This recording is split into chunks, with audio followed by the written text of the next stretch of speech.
Hey guys, welcome back to my channel. So today I'll be showing you how to make this crop top, this crop shirt top. So if you want to see that, keep on watching.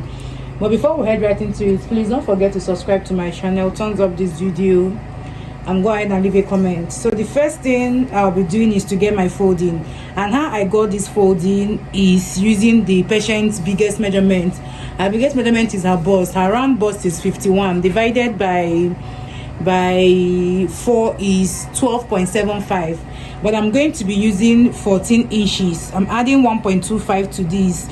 I'm going to be using 14 inches as her round bust because she says she wants it to be free. So now that we have the 14, you add your sewing allowance, which is 2 inches, that making it 16. Then I'm going to add 3 inches extra just for the front, and this 3 inches is going to use for me. We are going to use these 3 inches to form our where the button is going to be. Do you understand? And then the buttonhole. Yeah, so all together what we are having now is 19 inches. So the next thing we are going to do now is to come and mark our horizontal measurement. I will mark my upper bust length. Her upper bust length is 9.8. Her chest, that's including sewing allowance. Her bust length is 12.5. I am going to use 13 including sewing allowance. Then her waist length is going to be the same thing as the full length, and what I'll be using here is 24. This is what I'm going to use for both the full length, for everything. So I'll go ahead and replicate this same thing here and then connect it together. So the next thing we are going to do is to come and mark our 3 inches. That 3 inches is going to be for our where the button and the buttonhole is going to be. So I'll mark it all the way to the full length and connect it. So this line here is going to be our starting point. So we are going to start here to start marking our measurement. Her shoulder is 17, so this is 8.5. I'll go ahead and add 1 inch for my sewing allowance, which is going to be 9.5, this over here. So I'll come here and replicate that 9.5 at this point.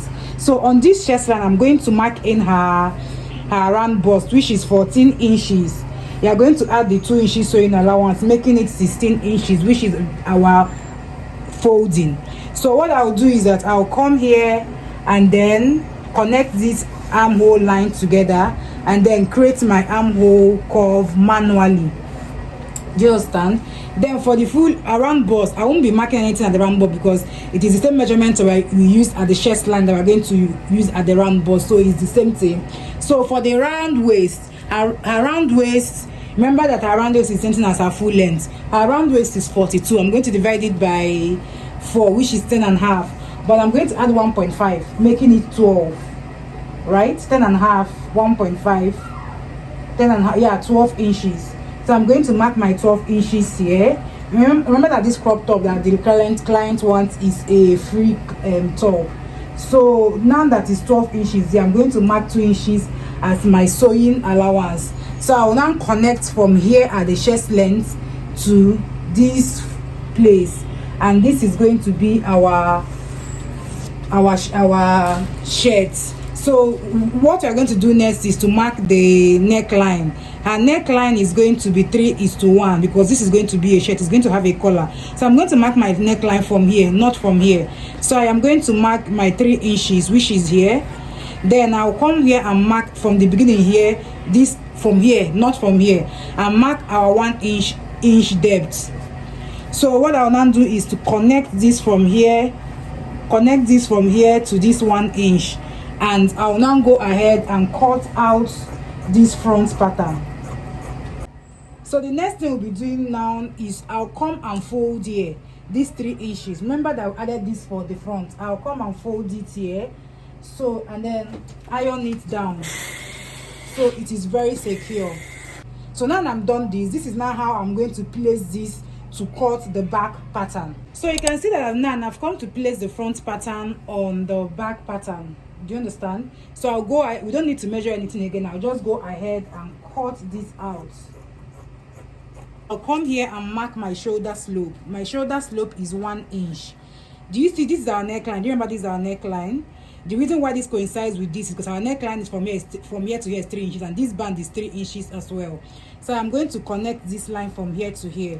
So I'll now go ahead and mark let me remark my 1 inch depth for our neckline so we can see it properly. So this is it. So what I will now do now is to cut this out to form our round armhole, sorry, our neckline. Then I'll cut out this place to form our shoulder slant, and our shirt is ready. So this is what it is. Our neck, this is our neckline. So I'll open up this place, this center front here. I'll open slash here open. So now we are going to mark our sleeve, and to get my sleeve, she just wants a simple shirt sleeve. Her round armhole is 24 inches. So I am going to fold this into 2 and then fold it again, so it will have like double folding. Her round armhole is 24. Okay, so we have 24 inches now. So this is what we are going to use for the first one. I'll come and fold it again. This is going to give us 12 inches. Now that is what we require. At this edge here, I'll go down by 3 inches here. I'll go down by 3 inches. So I'll come here and put my tape at a right angle triangle, like at an angle this way. Do you see? My tape is not like this, it is at an angle here. And then I'm also going to mark my 3 inches. So I'll come to this part and mark 4 inches. Then from these 4 inches, I'm going to connect these marks together. So by the time we take our measurement, we are going to see that it's going to be more than 12 inches. So let us cross check it. You go this way. Can you see? So this is now my 12 inches. This is going to be my sewing allowance. So I'll come down here and mark 3 inches. Is at this 3 inches line I'm going to get my round sleeve at the bicep side. Our round sleeve is 16 inches. So I'll go ahead and mark 8 inches here. I'll also add my 9 inches here. These are sewing allowance. Our shoulder measurement is 8.5, but I'm going to start with 8. The whole 50 is going to be the sewing allowance. So here I am going to stop it at 22. This 22 is also going to include her sewing allowance, because she does not want she wants it to be like a short shirt sleeve. So it's at this full length now I'm going to come and mark my round measurement, and what I'm having for her is 14. So I'll come here and mark her 14, but I want to make it 7.5. 14 divided by 2 is 7. I want to make it 7.5, 15, so that it's not fitted. It's going to be like loose. It's a shirt outfit. So 7.5. I'm going to add my sewing allowance, which is 8.5, and mark this here. So what I'll do now is to connect this from here to here, and then connect at this point to the full length. This is our real measurement. So this is our sewing allowance. So I'll connect this to this place, and this is what we have for the sleeve. So I'll go ahead and cut this out.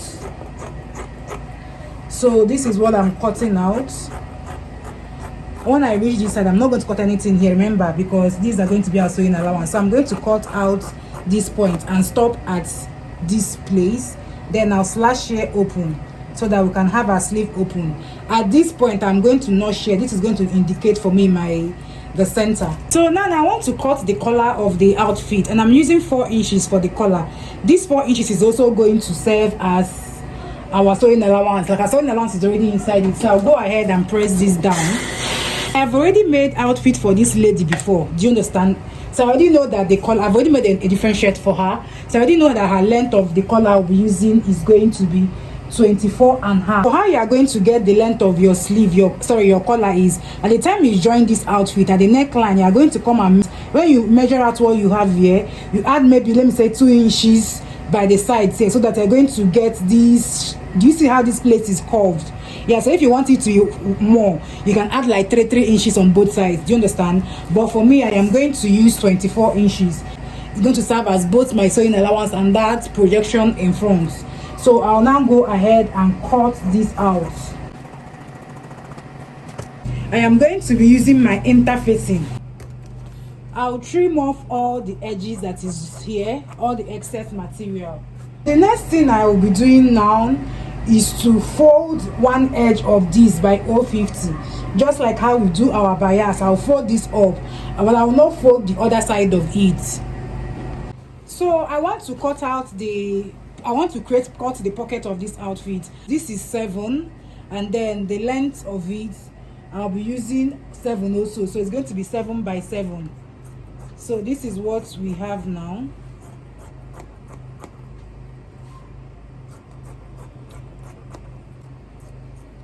So I have one, this is one pocket and this is the other pocket. So the next thing I'll do, I'm going to bring this our main pattern, our front pattern. I'll fold it in here by 1 inch and iron it down. I am trying to create my where my button and my buttonhole will be created. Do you understand? So the next thing we're going to do now is for me to fold in my pockets. Okay, that is what we are doing now. I'm going to fold in my pockets. So the first thing I'll be doing now is to come and run stitch on this particular place that we folded in. The next thing I want to do now is to attach the pockets to the outfit, and for me to do that, I'm going to come out and measure like 12 inches length from the full length. I'll measure 12 inches down. At that point that I measured 12 inch, I'm going to mark it. Then from that point, I'm going to go in like from the center front. I'll go in by 3 inches. It all depends on you. This thing is like you just have to eyeball it. So by the time you go in by 3.5, it's at that point, where the 3.5 inches and the 12 inches, like the 12 inches length and the 3.5 inches width coincide. That is the point that you are going to start sewing your pocket, just like how you are seeing me do right here. The next thing I'm going to do is to go ahead and join the sides, the front pattern to the back pattern on the sides. Remember that the front pattern is 2 while the back pattern is just 1. So you're going to go ahead and join them at the sides I used 1 inch to join them. And then I proceeded to also join the outfits at the shoulder level as well. The next thing to do now is to attach the collar to the shirt. And how I'm going to do that is I'm going to get my center back and indicate that or notch it. I will also get my collar, get the center of my collar, the part that we didn't fold by 050. Then I'll notch that place.